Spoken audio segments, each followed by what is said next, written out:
सभी लोग ये धर्म के कार्यों में आगे नहीं बढ़ेंगे तब तक। हालांकि ऐसा हो सकता है किसी के पास धन अधिक है तो वो अकेले करा लेता है, लेकिन हम लोग आपस में मिलकर प्रेम से, और बड़ी ही प्रसन्नता होती है कि आजकल सभी भक्त धर्म के मार्ग में आगे बढ़ रहे हैं। तो निवेदन ये है कि चूंकि यदि आप लोग विचार करें कि मेरे अंदर बहुत ज्ञान होगा, मेरे अंदर कोई ज्ञान नहीं है। अब विचार कीजिए ज्ञान नहीं इसके अंदर, तो विचार करेंगे आप सभी लोग कि वाणी अच्छी होगी, वाणी सुंदर होगी, तो सीधी सी बात है वाणी भी सुंदर नहीं है, ना ज्ञान है ना वाणी सुंदर है। विचार करेंगे अनुभव होगा।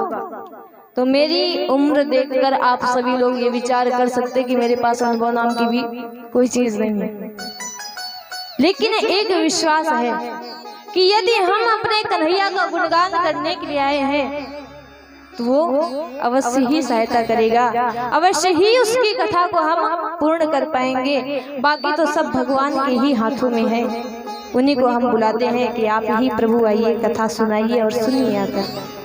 हम और आप सभी लोग केवल निमित्त मात्र हैं इस कथा का।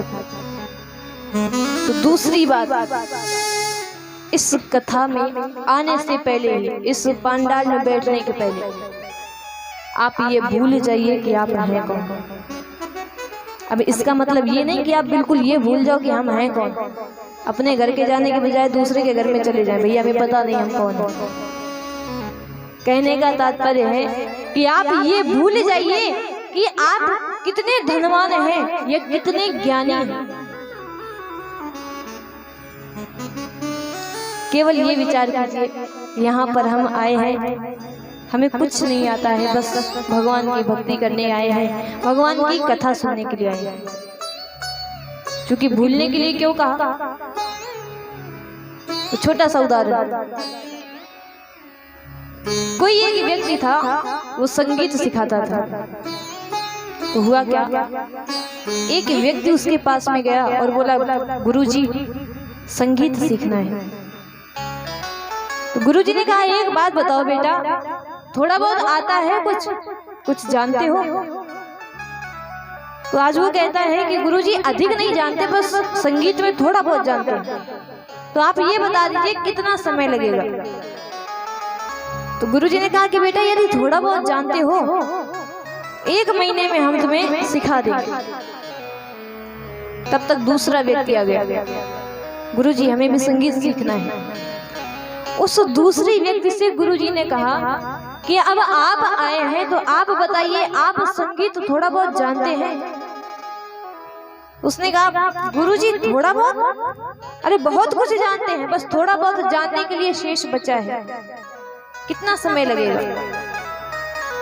जैसे ही गुरुजी ने सुना तो आज गुरुजी कहते हैं कि बस बेटा 3 महीने में हम तुमको सिखा देंगे। अब पहले वाला विचार करा हमें थोड़ा बहुत आता था तो हमें 1 महीने का समय दिया, इसको बहुत कुछ आता है तो इसे 3 महीने का समय दे दिया। अब दोनों बैठे हैं तब तक एक व्यक्ति और आ जाता है, गुरुजी हमें भी संगीत सीखना है। गुरुजी का वही प्रश्न, कितना जानते हो? तो उसने कहा गुरुजी हम कुछ भी नहीं जानते, बस अभी अभी हम क्लास लेने के लिए आए हैं, संगीत में हम बिल्कुल शून्य हैं। तो गुरुजी ने कहा जाओ बेटा हम तुम्हें 15 दिन में संगीत सिखा देंगे। पहले के व्यक्ति तो बड़ा क्रोध आ गया, अरे गुरुजी आप संगीत सिखाएंगे, आप कुछ जानते भी हैं? अरे मैंने कहा थोड़ा बहुत आता है तो आपने कहा 1 महीने में, इसने कहा बहुत ज्यादा आता है तो आपने कहा 3 महीने में, और जो आपके पास में आया कि हम कुछ नहीं जानते उससे आपने 15 दिन में, तो आप कुछ नहीं जानते, आप कुछ नहीं सिखा पाएंगे। गुरुजी ने बड़ी सुंदर बात कही, तुम आए हो थोड़ा बहुत कुछ भर कर लाए हो, किसी ने कुछ बता दिया, किसी ने कुछ बता दिया, उल्टा सीधा जो कुछ है तो तुम अपने दिमाग में भरे हुए हो। दूसरा आया इसने कहा कि हम बहुत कुछ जानते हैं, मतलब ना जाने क्या क्या सीख कर आया होगा, तो पहले उसको निकालना पड़ेगा और निकालने के बाद में अच्छा संगीत पिरोकर उसके हृदय में उतारना पड़ेगा। लेकिन तीसरा व्यक्ति बिल्कुल सरल बनकर आया, हम कुछ नहीं जानते हैं, तो इसमें हमें अधिक परिश्रम नहीं करना पड़ेगा, क्योंकि ये आया ही संगीत सीखने के लिए है, और जब हृदय में कुछ नहीं है, जानता नहीं है कुछ, तो जो हम सिखाएंगे वही ये सीखेगा। इसलिए 15 दिन का समय दिया। तो कहने का तात्पर्य क्या है, यहाँ पर हम बैठे तो जितना भी ज्ञान है उस ज्ञान को आप इस प्रांगण के बाहर रखिए। बस ये विचार कीजिए कि हम भगवान की कथा सुनने के लिए आए। कभी कभी तो हमें भी डर लगता है, क्योंकि वक्ता से अधिक ज्ञानी श्रोता होते हैं, और श्रोता ज्ञानी भी होते हैं, और आप सबका पद भी बड़ा होता है। नहीं समझे कैसे पद बड़ा होता है?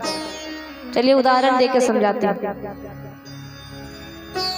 तराजू देखा? तराजू आप सबने तो तराजू लेकर तौल की होगी। तो तराजू में जब एक पलड़े में अधिक अनाज हम रख दें और दूसरा खाली हो, तो कौन सा ऊपर रहेगा, कौन सा नीचे रहेगा? बताइए बताइए। अब सभी लोग ऐसे संकोच कर रहे हैं जैसे हम इनके यहाँ पर अनाज लेने के लिए आ रहे हैं, जिसमें अनाज वो पलड़ा नीचे हो जाएगा। अब यहाँ पर विचार कर लीजिए, आप लोग ज्ञानी हैं, इसलिए आप कहाँ पर बैठे? नीचे, और हमारे अंदर अधिक ज्ञान है नहीं, तो हम ऊपर पहुंच गए।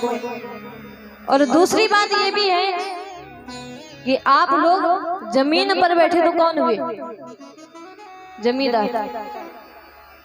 भैया आप लोग जमीन पर बैठे हो ना, तो ये विचार मत करना कि व्यास जी तो ऊपर बैठ गए और हम नीचे जमीन पर बैठे। तो यदि आप जमीन पर बैठे हैं तो आप हुए जमींदार, और हम चौकी पर बैठे तो हम आपके कौन हो गए? कौन हो गए? बता दीजिए, संकोच मत कीजिए। हम जैसे बता रहे थे वैसे आप भी हमें बता दीजिए, हम बुरा नहीं मानेंगे। बोलिए वृंदावन बिहारी लाल की। तो इसलिए बड़े ही आनंद की बात है। अभी हम सभी लोग फेरी में गए थे, कलश यात्रा में, तो सभी लोग थक भी गए होंगे, काफी दूर था। तो यहाँ पर कलश यात्रा से ही पता चल जाता है कि यहाँ के भक्त कैसे हैं। कलश यात्रा का जो रूप होता है, जो स्वरूप होता है, वही भागवत जी का रूप बन जाता है। अगर कलश यात्रा में आपका जो भाव है, वो भाव हमने देख लिया, तो भाव तो हम देख चुके हैं। यहाँ के भक्त कथा सुनने वाले हैं, बड़े ही भगवान के प्रेमी हैं।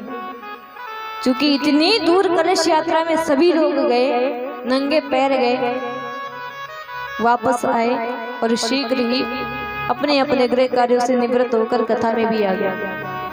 यही भक्ति केवल आज के लिए नहीं, 7 दिन कथा होगी, 7 दिन यही भक्ति आपकी चाहिए। और हम तो कह रहे हैं केवल ये 7 दिन ही नहीं, जहां भी ये कथा आपको मालूम हो जाए, आपको पता चल जाए कि यहाँ पर भागवत जी की कथा हो रही है, तो यदि बुलावा आया हो ना आया हो, जाइए वहां पर। क्योंकि यही वो 7 दिन है, यही वो समय है जब हमारे पाप दूर होते हैं। कम से कम इन 3 घंटे तो हम भगवान का चिंतन करते हैं, भगवान का ध्यान करते हैं। अब विचार कीजिए कि सामने भागवत जी विराजमान है, ये कोई पोथी है, कोई किताब है? कि कोई पोथी नहीं है, कोई किताब नहीं है। तेने यम वांगमयी प्रतिमूर्ति, भगवान की साक्षात वाणी रूपी विग्रह हमारे और आपके मध्य में विराजमान है। इसीलिए कोई भी ये ना समझे कि ये किताब रखी। भगवान श्री ठाकुर जी साक्षात हमारे और आपके मध्य में विराजमान है। तो यहाँ पर कथा आरंभ करते हैं। क्योंकि आज पहला दिन है, तो भागवत जी के महात्म्य की कथा। और अब महात्म्य में प्रथम श्लोक आया है जो कि बड़ा ही सुंदर श्लोक है। अगर ये श्लोक समझ में आ गया तो मान लीजिए पूरी की पूरी भागवत जी समझ में आ गया, केवल एक श्लोक समझने से। बड़ा ही सुंदर श्लोक है कि सच्चिदानंद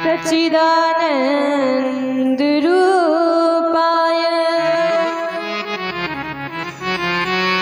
विश्वोत्पत्त्यादि हेतवे तापत्रय विनाशाय श्री कृष्णाय वयं नमः। सच्चिदानंद रूपाय विश्वोत्पत्त्यादि हेतवे तापत्रय विनाशाय श्री कृष्णाय वयं नमः। अब अगर विचार करें सच्चिदानंद क्या है, इसके तीन भाग किए जाए, सत धन चित धन आनंद। अब विचार कीजिए ये जो सत है ये सत क्या है? किसी को पता है सत क्या है? सत्य कहते हैं सत्य को। अब अच्छा ये बताइए सत्य क्या है?